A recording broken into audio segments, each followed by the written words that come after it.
21. Tidak menemukan jalan. Belum ada 2 jam setelah Ibu Wilda dinyatakan meninggal. Namun Mom Aresa dan Dedi Raiden sudah lebih dulu datang ke rumah sakit ini. Kabar tentang Ibu Wilda yang telah meninggal dunia diketahui juga oleh mereka. Di hari Momi Aresa melakukan teknik akupuntur kedua untuk Ibu Wilda, beliau meletakkan sebuah penyadap suara di bawah tempat tidur Ibu Wilda. Awalnya penyadap suara itu hanya digunakan untuk berjaga-jaga, tapi ternyata penyadap suara itu menangkap pembicaraan di antara Gracia dan Ibu Wilda. Dalam penyadap suara yang terdengar sayup-sayup Ibu Wilda mengucapkan kata tolong, tapi Gracia bukannya mendekat untuk memberikan penanganan namun malah berlari keluar. Andai Gracia mengambil tindakan lebih awal mungkin saja serangan jantung Ibu Wilda masih bisa ditangani, tapi karena Gracia pergi Ibu Wilda kehilangan banyak waktu dan akhirnya serangan itu menguasai tubuhnya hingga akhirnya meninggal dunia. Tersangka sudah didapatkan, Momi Aresa bahkan sudah menghubungi salah satu polisi kenalannya untuk meringkus Gracia. Namun semua rencana itu dia undur sejenak, ingin memberikan waktu yang tenang untuk Naina melepaskan sang ibu. Yang terpenting adalah Gracia telah jadi incarannya. Dan kedatangan Dokter Aresa beserta sang suami selalu mencuri perhatian semua orang. Terlebih ketika pertama kali datang, Mom Aresa dan Dedi Raiden menemui Naina yang menunggu di depan ruang duka. Menunggu sang ibu keluar untuk selanjutnya dimakamkan. "Mom, Dedi," ucap Nicholas, dia juga terkejut ketika melihat kedua orang tuanya datang ke sini. Naina bahkan sedikit mendorong tubuh Dr. Nick agar melepaskan pelukannya. Tapi Nicholas menahan, tetap memeluk Naina tak ingin melepaskan. "Momi dan Dedi sudah tahu jika kalian menikah, Dr. Herli yang mengatakannya," jawab Momi Aresa bohong. "Momi ikut prihatin atas meninggalnya Ibu Wilda sayang. Kamu tidak perlu cemas, sekarang kamu tidak sendiri lagi, ada Nick, ada Momi dan Dedi," jelas Mom Aresa. Dedi Raiden pun mengangguk mengiyakan ucapan istrinya tersebut. Sementara Nicholas dan Naina begitu terkejut dengan apa yang mereka dengar, bukan hanya mengetahui tentang pernikahan ini tapi ucapan yang dilontarkan oleh Momi Aresa juga mengisyaratkan bahwa mereka berdua memberi restu. Tidak ada sedikit pun pertanyaan tentang bagaimana pernikahan ini bisa terjadi, tiba-tiba kedua tangan mereka terbuka untuk menerima pernikahan tersebut. Momi Aresa bahkan mendekat dan memeluk Naina erat. Membuat Naina jadi makin menangis dengan terseduh. Ada syukur di antara kesedihan yang masih menguasainya hatinya. "Terima kasih Mom, Dad," kata Nicholas, kalimat sederhana yang membuat dada Naina sesak. Dia juga tidak menyangka jika restu ini bisa mereka dapatkan dengan mudah. "Memaafkan aku dokter," kata Naina pula, terbatas sebab suaranya sesenggukan. "No, jangan meminta maaf Naina. Jangan panggil dokter lagi, panggil Momi seperti Nicholas," jawab Mom Aresa. "Jenazah Ibu Wilda sudah keluar, ayo kita makamkan beliau," kata Dedi Raiden, dia yang lebih dulu melihat troli jenazah itu dibawa keluar. Dunia Naina benar-benar hancur melihat mayat sang ibu, terbujur kaku tanpa kehidupan. Dia sampai tak mampu bicara sepatah kata pun, hanya mampu memanggil ibu di dalam hati dengan begitu lirih. "Ayo," ajak Dedi Raiden. Naina berjalan dengan tubuh dipeluk Mom Aresa. Sementara Nicholas dan Dedi Raiden berada di depan untuk memimpin langkah. Sementara troli didorong oleh petugas rumah sakit. Pagi menjelang siang yang cerah itu, mereka menguburkan Ibu Wilda di peristirahatan terakhirnya. "Sudah Nay, Ibu sudah beristirahat dengan tenang. Sekarang ayo kita pulang," ajak Nicholas. Dia memegang payung berwarna hitam untuk melindungi sang istri dari teriknya matahari siang ini. Naina memang sudah tidak menangis lagi tapi gurat kesedihan di wajahnya masih terlihat dengan jelas. Diamnya Naina bahkan mengisyaratkan kesedihan yang tak terkira. Dengan tatapannya yang nampak kosong dia terus menatap ke arah batu nisan sang ibu. Di dalam hatinya Naina mempertanyakan pada Tuhan garis kehidupan seperti apa yang dia dapat di dunia ini. Setelah semua usaha yang dia lakukan, bahkan sampai menjual harga dirinya, ternyata sang ibu tetap tak bisa diselamatkan. Lama berpikir Naina kemudian menyalahkan dirinya sendiri, mungkinkah sang ibu tidak bisa sembuh karena selama ini dia memberinya uang haram. Naina nyaris terjatuh saking terpukulnya hati ini, namun Nicholas dengan cepat menahan tubuhnya. Kita pulang sekarang, putus Nicholas. Dia melepaskan payung hitam di tangannya dan kemudian menggendong sang istri di depan.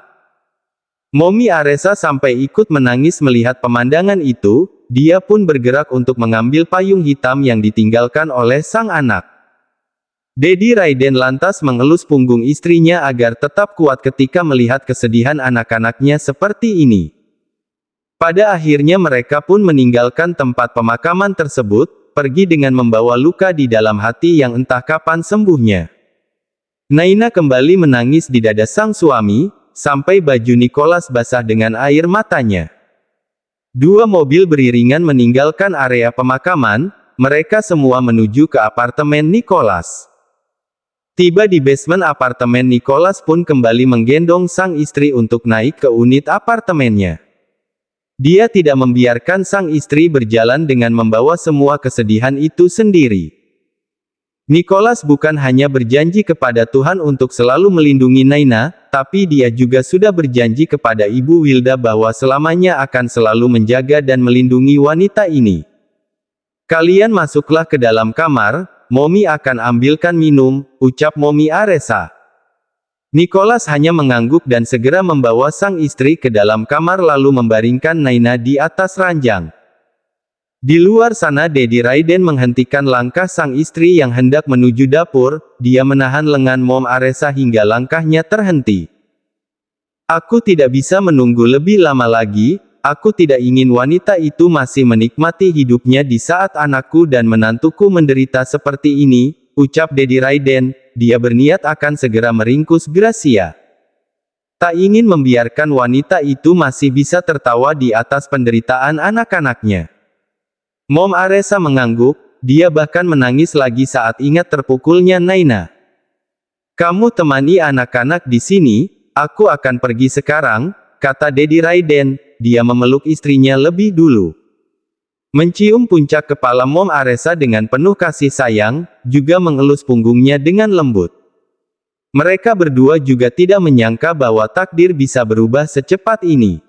Mereka pikir Ibu Wilda akan sembuh dan bisa berkumpul dengan lengkap di saat menyambut kebahagiaan tentang pernikahan Nicholas dan Naina. Tapi ternyata takdir tidak pernah bisa mereka tebak. Sudah, jangan menangis lagi, kata Dedi Raiden. Dia melerai pelukannya sendiri dan menghapus air mata yang mengalir di pipi istrinya. Kamu harus kuat agar bisa menguatkan anak-anak. Iya Dat, jawab Aresa patuh. Mereka berpelukan sekali lagi sebelum akhirnya berpisah.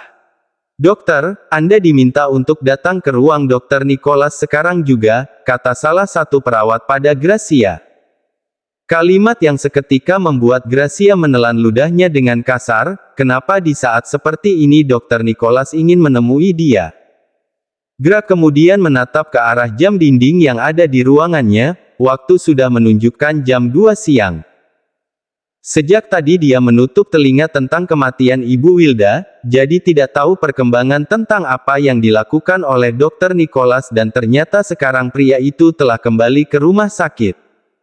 Entah apa yang dilakukan Naina sekarang, Gracia tidak ingin peduli. Baiklah, aku akan pergi sekarang, jawab Gra. Dia menarik dan membuang nafasnya agar tenang, tak ingin menunjukkan sedikitpun kegugupan di hadapan pria itu. Aku bukan pembunuh Ibu Wilda, memang sudah saatnya wanita paruh baya itu meninggal. Batin Gracia dengan sangat yakin, dia pun sedikitpun tidak menyentuh Ibu Wilda di saat pertemuan terakhir mereka. Tiba di depan pintu ruangan Direktur Utama Rumah Sakit Medistra, Gracia pun mengetuknya 3 kali, sampai izin masuk terdengar dan dia membuka pintu tersebut. Alangkah terkejutnya Gracia ketika dia tidak melihat Dokter Nicholas di dalam ruangan ini, justru ada Tuan Raiden di hadapannya. Dek, di mana Dokter Nicholas? Kenapa hanya ada Tuan Raiden di dalam ruangan ini? Apa yang terjadi? Batin Gracia cemas sendiri, pada akhirnya dia tidak bisa menutupi ketakutan yang mulai menguasai diri. Tuan Raiden, untuk apa Anda memanggil saya? Duduklah. Dengan canggung akhirnya Gracia duduk di kursi, di hadapan Tuan Raiden dan mereka terhalang oleh meja kerja. Dalam posisi seperti itu Dedi Raiden langsung memutar rekaman suara yang dia dapatkan dari alat penyadap miliknya. Maaf Bu, secara mendadak aku harus menemui ibu seperti ini. Dek. Kedua mata Gracia langsung melebar ketika mendengar suara itu. Suara dan kalimat yang dapat dia kenal dengan sangat baik, sebab itu adalah suaranya sendiri, karena itu adalah kalimat yang dia lontarkan kepada Ibu Wilda tadi pagi. Ibu pasti sudah tahu tentang pernikahan rahasia antara Dr. Nicholas dan Naina, iya kan? Ya memang benar mereka menikah, tapi Naina yang lebih dulu menyerahkan tubuhnya pada Dr. Nicholas hanya karena dia butuh biaya untuk pengobatan Anda. Pernikahan ini adalah skandal tersembunyi di rumah sakit, andai pernikahan ini terkuak karir Dr. Nicholas akan terancam. Tolong, ucap Ibu Wilda lirih. Namun Gracia saat itu memilih untuk berlari keluar. Tidak, ucap Gracia dengan kepala yang menggeleng. Apa yang tidak gerak? Kondisi Ibu Wilda sudah membaik, dia bahkan telah siap untuk mengikuti operasi selanjutnya. Tapi karena buatanmu Ibu Wilda mengalami serangan jantung. Dan sekarang sudah saatnya kamu menebus semua kesalahan yang telah kamu perbuat. Tidak Tuan, ini salah paham. Itu bukan suaraku. Kalau begitu biarkan pihak pengadilan yang memutuskan. Naina adalah menantuku, tidak akan ku biarkan kasus ini selesai begitu saja. Kupastikan gelar doktermu akan dilepas secara tidak terhormat. Gerak, makin menggeleng dengan kuat. Kedua matanya sudah merah, ingin keluar cairan bening dari dalam sana. Tak menyangka semuanya akan jadi seperti ini. Bukan kehormatan yang dia dapatkan, justru kehancuran. Gracia bangkit, dia ingin lari, tak ingin hal ini makin membelenggunya. Tapi seketika itu pintu terbuka dan masuklah dua orang polisi ke dalam sini. Dek. Gracia tak menemukan jalan untuk lari. Kamu sudah melanggar kode etik kedokteran gerak, membiarkan seorang pasien sekarat di depan matamu, kata Dedi Raiden. Gracia sudah tak mampu membendung air mata, apalagi saat dilihatnya kedua polisi tersebut masuk dan menutup pintu. Nona Gerak, kami akan menahan Anda. Sebab ada kemungkinan Anda akan menghilangkan barang bukti. Anda bisa mengajukan keberatan menggunakan pengacara Anda, kata salah satu polisi. Tidak, aku tidak mau ditahan. Tuan Raiden, ini semua salah paham. Ini semua terjadi di luar kendaliku. Ibu Wilda meninggal karena sudah takdirnya dia meninggal. Ucap Gracia. Sungguh, mendengar kalimat itu ingin sekali Dedi Raiden melayangkan sebuah tamparan keras di wajah Gracia. Mulut yang seperti sampah baginya, karena mulut itulah yang Gracia gunakan untuk membunuh Ibu Wilda. Segera bawa dia pergi dari sini, titah Dedi Raiden. Tidak. Tidak. Namun teriakan Gracia itu tidak ada artinya apa-apa, karena dalam sekejap kini kedua tangannya sudah diborgol. Keluarlah dengan tenang dari ruangan ini. Semakin kamu berontak, orang-orang akan semakin tahu betapa busuknya kamu, ucap Dedi Raiden. Gracia makin tak berdaya ketika mendengar kalimat tersebut. Tak terbayang bagaimana reaksi semua perawat dan rekannya jika tahu dia ditahan seperti ini. Spekulasi pasti akan banyak bermunculan, lalu satu persatu orang akan mengutuknya dengan sembarang kata. Zendaya dan Naina pasti akan menertawakannya dengan sangat keras. Tangan Gracia yang diborgol kemudian ditutupi dengan sapu tangan oleh salah satu polisi. Mereka pun tidak ingin menciptakan keributan di rumah sakit ini. Ayo, ajak polisi tersebut dan mulai menarik Gracia untuk berjalan. Tapi kedua kaki Gracia terasa begitu berat untuk melangkah. Jadi Anda ingin semua orang tahu bahwa Anda ditangkap. Baiklah, kalau begitu kami akan menyeret Anda untuk keluar dari rumah sakit ini, gertak salah satu polisi. Tidak. Balas Gracia dengan cepat, menggeleng kuat sekali.